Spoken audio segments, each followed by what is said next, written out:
What's up guys, and welcome back to Adventure Built. Today we're going to be adding the ability for the new Frontier Tacoma to self-recover. We're going to be installing the new Raid Winch front bumper as well as the Frontier 9,500 pound winch, all from Ironman 4x4. Stay tuned.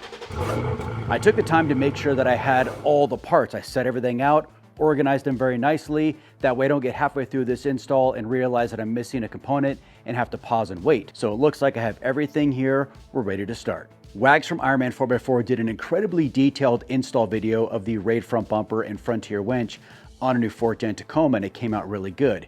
He guys obviously knows his stuff, and he's done that install more than one time.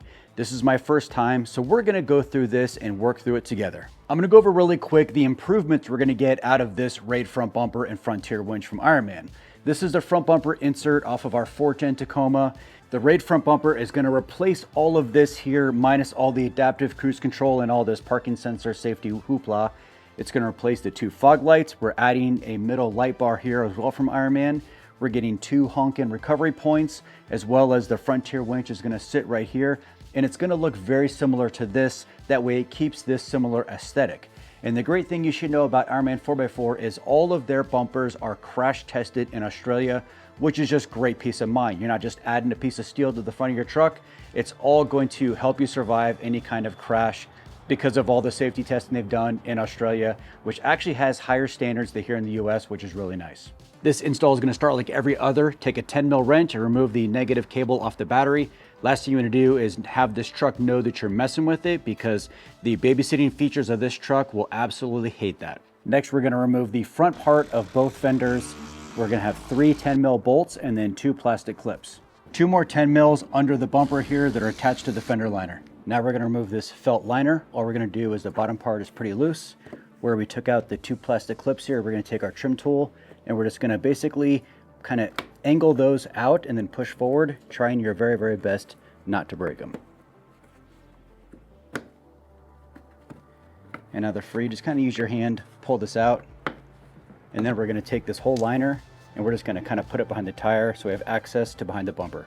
Now it's time to pull this fender kind of halfway out. There's a blade clip here. You want to depress it with your finger towards the tire and then just pull the bottom of the fender straight out. And then the rest is just clips, and you'll kind of hear them pop as we go.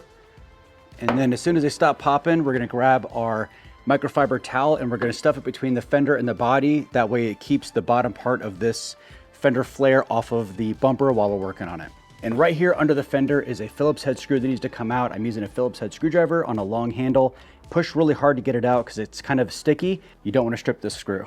And now we're going to do all of this on the other side. And now under the bumper insert, we have 4 10mm that have to come out. One's here, here, here, and here. Now using a 12mm, we're going to remove the splash plate just to make install a little bit easier. And it is definitely not a skid plate whatsoever. This thing is plastic. Why wouldn't they put a metal skid plate on there? It's an off-road package. Now I'm using a 17mm on an impact to remove the recovery points, 2 bolts for each one. These shroud clips are quite interesting. They come like this in the flush position. All you do is depress them all the way in a little bit. It'll recess maybe 1/8 of an inch, and then it's able to be popped out. To reset them, you push from the bottom, pull the nub kind of a 1/4 inch out, and now you can compress it to get it back in the hole, and then push it flat, and that locks it in place. And we have 1, 2, 3, 4, 5, 6 to remove this shroud right here. All you can do is push it down, take your trim tool right here, put it right underneath, and then pull straight out. This trim tool is really nice. It's got a big hook to it, so it's easy to get under these big recessed ones. And there's 2 more here at the bottom that I forgot about. Next, we're going to remove the air intake, and it's 1, 2, 3, 4 of the same clips. Now we're going to remove the 2 main wire harnesses that go to everything in the front bumper, as well as these 3 10mm bolts here. To remove the wire harnesses, you're just going to push in, press down on the release, and then pull out. Back here on the passenger side front fender, what I'm going to do is on the very seam here, where these 2 pieces meet at the corner of the front bumper, I'm going to stick my fingers up here as high as I can get, and I'm just going to pull straight out this way, which should release this whole clip here. Here in the front of the bumper, on the lower part here, left and right of this parking sensor, there's 3 clips there's kind of a little blade to it. You just depress that and then pull this whole thing straight out. This would definitely be a lot easier with another person, just because the clips, you have to have positive pressure on them. Otherwise they want to just insert right back in. And you have to find them from the backside, and then trying to push it while you're indexing those clips isn't the easiest thing. So if you have another hand, definitely ask them for help. Now we're going to go back to where we removed the 3 10 mil bolts, and these fastener points are clipped. So there's like a little pin there that indexes everything into place so this whole thing doesn't fall off. What we're going to do is we're just going to remove each one easily and just pull it up and over that pin, and this should come off. And I'm taking it right over to my body stand, unless I forgot something. Now this isn't heavy, but you want to make sure you have a stand ready for it when you pull it off. Otherwise you might scratch it up putting it on the ground. And now we're going to remove this big plastic thing here. All it is held on by clips, and you can literally tear it off. It's just going in the garbage. Now we're going to remove this guy right here, and it's 2 bolts on top on each side and then 2 bolts on the bottom on each side.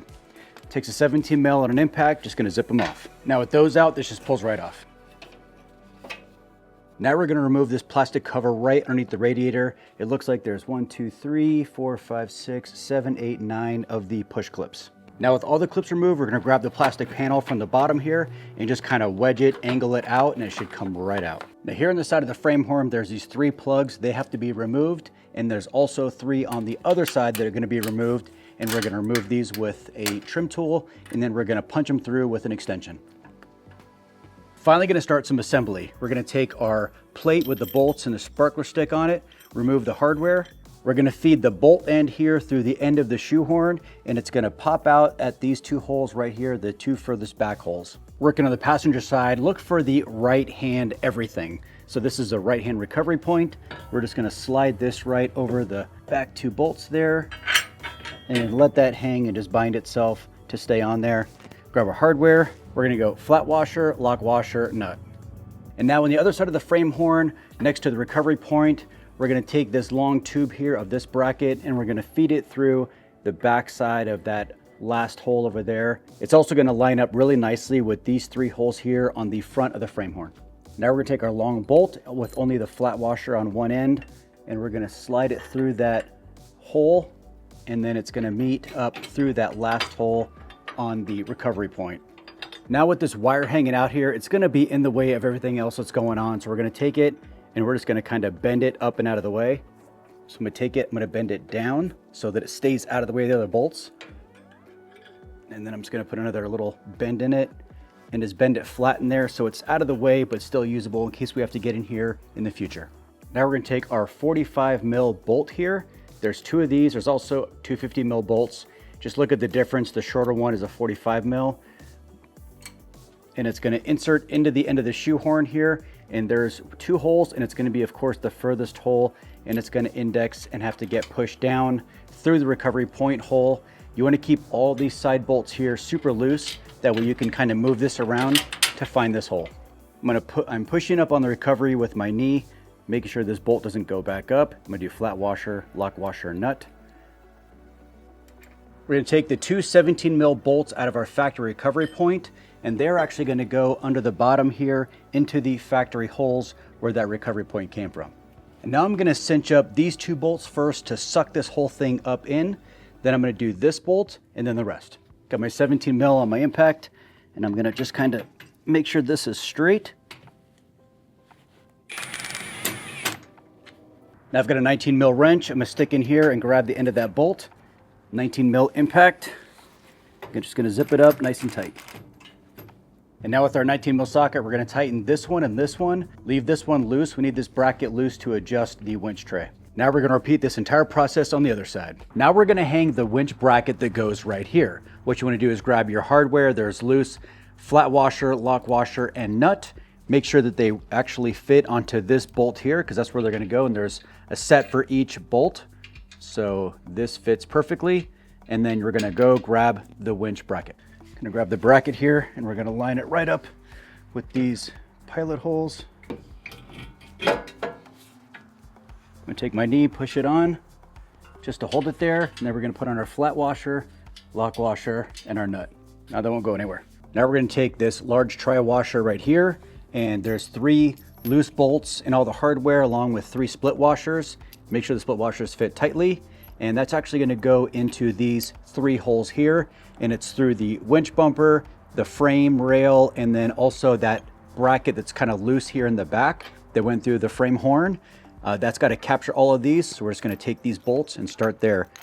If you have an issue grabbing onto it, just make sure that everything's loosened up enough for that very back bracket that has the welded nut certs in there to grab. Now we're going to take our longer 50 mil bolt set here, and it's going to go through of these 3 holes here, the middle one.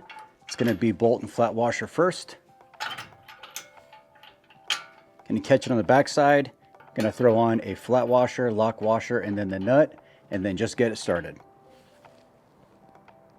And then grab your 2 OEM bolts, and you're going to put those in the outside holes, one on this side and one on this side. Same thing on the other side. Now with our 17 mil, we're going to start with the factory bolts first. Tighten them down nice and tight. Then we're tighten down the middle 19 right here. Then we're going to lock down the 17s over here, and then the 19. And now we're going to lock down this very front recovery point bolt. Don't forget, we have to put that lock washer in after we get this cinched down to make room. And now we're going to lock down the front 3 bolts on both sides. And lastly, these 2 17 mil bolts that were the initial bolts to hold the winch bracket on. This right here is a plate that is offered with the winch that is basically used to mount the controller kind of displaced of the winch itself, so you don't have to mount it to the winch. That way it's easier to access on these lower profile bumpers, which is a really nice thing that Ironman does. Makes it a lot easier to mount these winches. You also need this bracket right here, and it mounts right here. Now, playing with this plate for a while to actually mount this controller onto it, it can really only go one way. It has to kind of go on the top like so, and then this bracket here gets bolted to these 2 holes here. And that's really the only option as far as the way this is, because these wires, they don't want to sit nicely on this plate. So everything has to have like a really specific place. Obviously, this is only on the Ironman 4x4 Frontier winch. If you have a different winch, it might be different options for mounting, but for this one, this is where it has to go. Mounting the controller to this plate was really easy. All these holes here are tapped, which makes it really convenient just to mount it right on, even if it's tight clearance. So this thing's really cool. Now at the bottom of this hole is actually a welded on nut. So this is gonna go underneath the bracket here. We'll move these cables up out of the way. And that goes under, shift it into place. And now your Allen head bolt here with your split washer and flat washer, they just go right on top. This right here is definitely a trick setup, really solid. In my 2020 Tacoma, I have it zip tied to a bracket. This is way better. Now, before we put the winch in place in the cradle here, we want to identify our wires and just kind of get ready. On the winch, there's a red, black, and yellow, and then we have the 3 short leads coming out of the controller, which is black, red, and yellow. So we need to keep these just kind of out and available. On the bottom here of the winch is going to be the large negative, and then this tiny little black negative cable here. And I'm actually going to put the negative cable on before I actually put it on there, because this little one will reach down here, and it's just one less thing to do when this thing is in the cradle. What I'm going to do to get this in here is twist this down so this free spool knob is out of the way, otherwise it impacts this bracket here. And I'm going to slide it in. And then actually while it's here, I'm going to take my square nuts that we're going to need at the bottom and insert the square nuts in.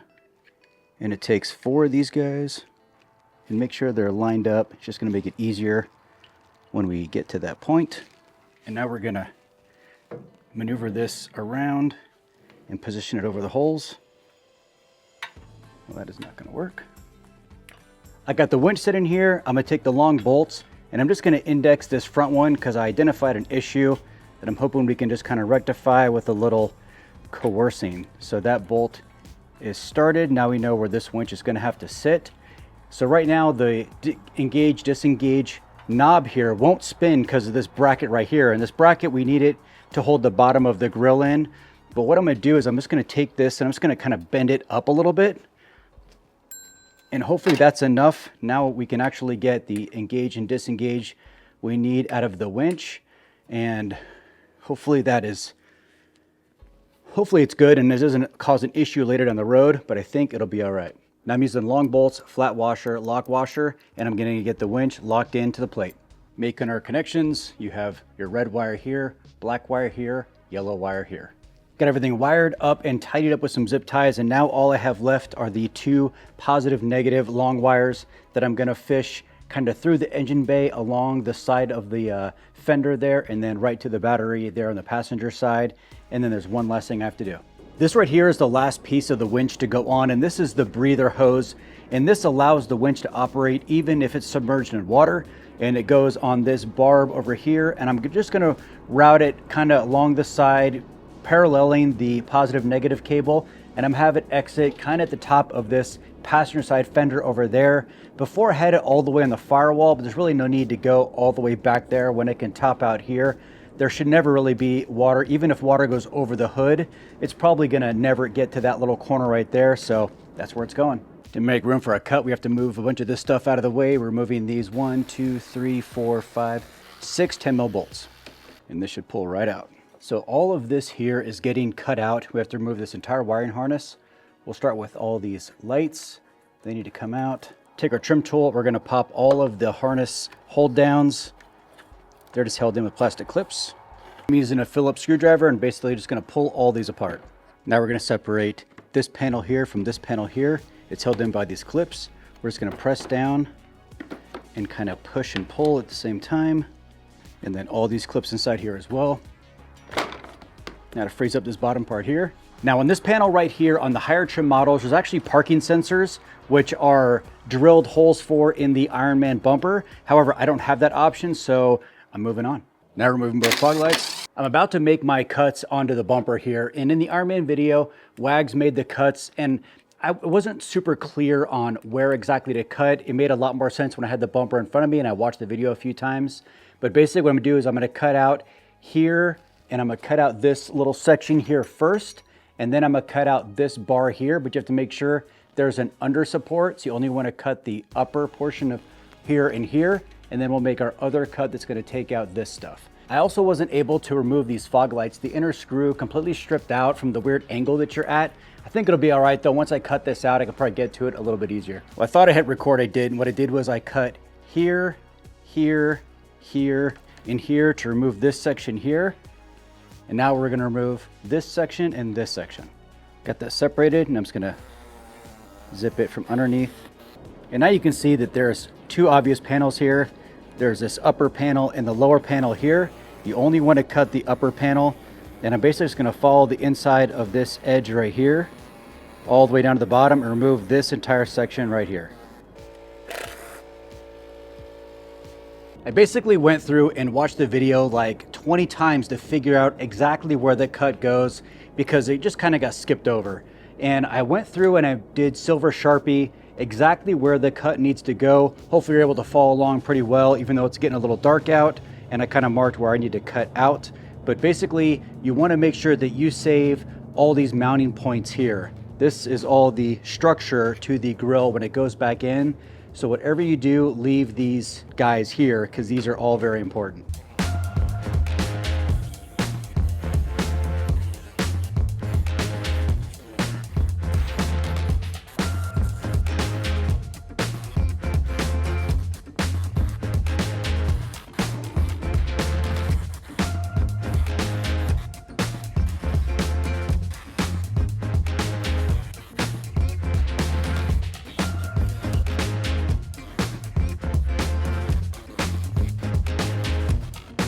Well, I know why Wags kind of skipped over that part, because it was a pain in the ass, especially to film. Move the camera like 12 times to make sure that I get all the different angles of it. But this is the piece right here that I removed. And you can kind of see these are the buckets. You have to remove the fog light buckets that way to make room for the Ironman ones. And the cut actually looks pretty good. I mean, hope I didn't remove too much. Won't know until I put it back in. It's 4 days later and I'm running really far behind. I leave for Expo in 2 days. I have to finish this install and then start and finish the new Ironman 4x4 Foam Cell Pro suspension kit for the new 4th gen, and then put 37s on this thing, which is gonna make it absolutely killer for Expo. So we're gonna kinda skip through a lot of this reinstallation of the bumper, but let's get after it. So with our cut done, now we're gonna reinstall all of our clips for the wiring harness. I already went through and added the Deutsch connector for the Ironman fog lights, so that is all done. I'm not gonna show that process. It's kind of tedious, and I've done a lot of wiring in the past. So now we're gonna go through and just kind of plug in everything we can on the wiring harness. This goes here. And some of these clips are broken, and I'll just go back and zip tie them later. Now we're reinstalling this radiator support deal, and it just lines up with all the holes. Don't forget to plug in this harness here, and then we're just gonna put them all back in with the factory 10 mil screw bolts. The front end is all done, and this is going back in. We're just gonna come over here, hook it onto the very top, being very cautious to not scratch the sides. We're gonna find those indexing points there on the very top of the 10 mil bolts, index those in. Now you have to play with it just a little bit to make sure it all aligns, because it's aligning here at the top and then on these bottom clips. So it's just a little bit of a fitment process, but just work through it, be cautious, don't scratch things, don't push too hard. Just make sure it eases in and it'll clip right in. Ran into an issue here in the front bumper. I was about to draw some winch line out to install the actual bumper skin to this, and unfortunately the free spool knob doesn't turn because of this bracket right here. So I got to come up with a fix. I'm thinking right now I'm probably just going to pull the bumper off and either trim that bracket down to nothing and or just pull it out. There's plenty of structure here around this bumper to hold this side of it here without needing all of those clips right there. So I'm just hoping that's a good fix, but now we got to pull the bumper off and try to get this thing situated before I put that skin on. I went through off camera and installed the fog lights, the light bar, and the fair lead. It's super simple. They literally just bolt right in, no complications whatsoever. And this thing is ready to go in. I'm gonna take my winch line and put it through the fair lead and then kind of get this thing lined up and just ease it in. I've got all my hardware at the ready and I'm just gonna push it all on. I've got 4 bolts just kind of anchored into it and they're just cantilevered against it. What I'm gonna do now is grab that nut plate and put them on the back side of it, and it's probably not gonna be very easy. Ran into a few issues getting this on. The first one was my fix here of that bracket, pushing it off. All it did was impact the whole bumper so it couldn't seat all the way. I ended up just pulling that bracket all the way out. This thing is plenty rigid without it, so I'm just gonna see how it does. If I have to put it back in later with some modifications, that'll be a future issue, but for right now, I just need to get this thing on and it looks pretty solid. Second is these bolts are really hard to get in. Here on the passenger side, I couldn't sneak it between the controller and the plate, so I ended up coming in from the other side with the bolts, and I put that nut plate on the inside of the bracket, and I put the bolts in from the outside, and it seems to work okay. I'm gonna tighten everything down now, and hopefully it goes on because burning daylight.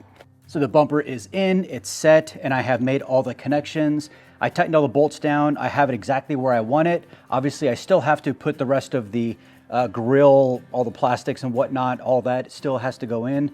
But as of right now, this thing is looking really, really good. Now I'm gonna use my piece of cardboard here with all the fastener locations in it and go back and just put all the plastics back where it goes. And then we'll test the winch and this thing will be done.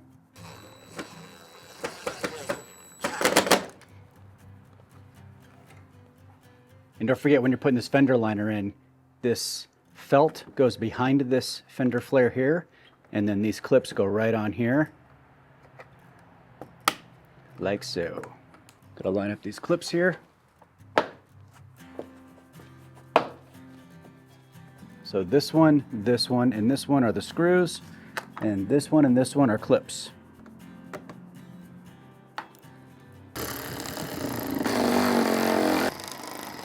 I got everything put in and it looks really good. Now, before I put the engine compartment cover and the air intake, all that good stuff in, I'm actually gonna check the winch to make sure it works so I don't have to pull a bunch of extra stuff off in case there's an issue. So first I have to reconnect the negative post in the battery and then hook everything to the winch. Got the new Frontier controller plugged in and check it out. Works like a charm. So the only thing that I'm really disappointed about with this entire system is probably the winch. And that's because of this guy right here, this little dongle that you have to plug in to use the Bluetooth, remote control feature to this winch. I wish Ironman would have gotten rid of this and gone to just a switch like every other winch company out there has gone to. I have the monster winch in the 3rd gen Tacoma and I have this little dongle in a bag and it just attaches to it. And it's just a pain. I'm always afraid I'm gonna lose it. So I really wish Ironman would get rid of this dongle and just go to a switch. and just make it that much easier. I got all the plastics in the engine bay put back in. Everything looks really good. I got a soft shackle put on the end of the winch line here and put it to the recovery point just to keep it nice and out of the way. I'm not really a big fan of those hooks. So at some point, I'm definitely gonna get a Factor 55 Ultra hook because they are the bomb, but this is gonna do for now. I'm just gonna get this all cinched up just a bit, and this job is completely done. Now this Ironman 4x4 Raid bumper looks absolutely sick, and I love the low profile of it. However, they're coming out with an Apex bumper, which is a full bull bar hook bumper, and that's the one I'm really excited about, and I can't wait for that to come out because I'm definitely gonna get that thing. All right guys, really hope you enjoyed this install. If you did, be sure to hit that thumbs up, be sure to subscribe, and I will see you guys next time.